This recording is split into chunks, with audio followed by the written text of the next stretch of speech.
Non వేసినగాడు profile open చేసి వీడియోలు చూసి రీచ్ ఇచ్చే వాళ్ళందరినీ వాడు ఏమంటుండో ఒకసారి వినండి ఆడియో రికార్డింగ్లో. కాదే డబ్బులు ఇంపార్టెంట్. ఇప్పుడు ఈ గ్యాప్లో 2 లక్షలు మనది ఎక్కువ ఇది కదా. ఏంటి ఈ కుక్కలందరూ కలిపి అంత ఎంగేజ్మెంట్ ఇచ్చారు. ఇప్పుడు ఒక్కరితో ఎంగేజ్మెంట్ అంటే అవ్వదు.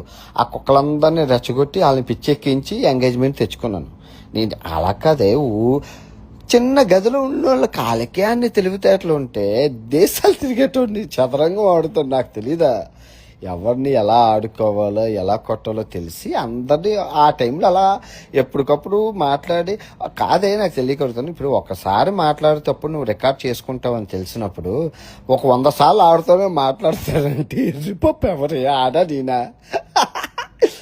అందరినీ ఎర్రిపప్పని చేశాను నేను. ఏదో మాట్లాడేస్తుండు అనుకుంటున్నారు కానీ వాళ్ళు అరే అన్నయ్య మనల్ని ఎరుపుకు చేస్తున్నాడు నాకు తెలియదు.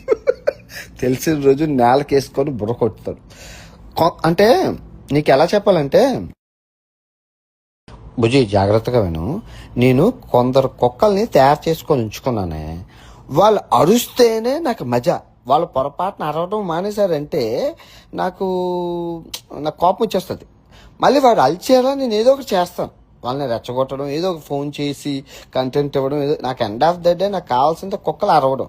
ఇప్పుడు మనం సింహం, మనం ఏనుగు, మనం గోర్జిల్లా అని ఎలా తెలుస్తుంది?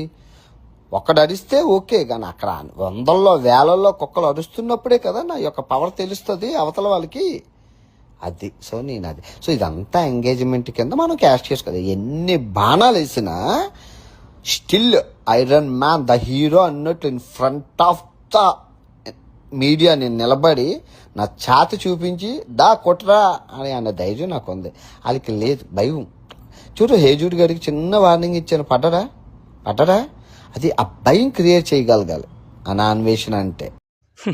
హిందూ ధర్మాన్ని అడ్డం పెట్టుకొని అంతా నీచంగా మాట్లాడి వాడి వీడియో చూసే వాళ్ళందరినీ కుక్కలు అని తిడుతుండు. ఇంకా వాడిని ఫాలో చేసి వాడి వీడియోస్ అన్నింటినీ చూసుకుంటూ రీచ్ పెంచే వాళ్ళందరికీ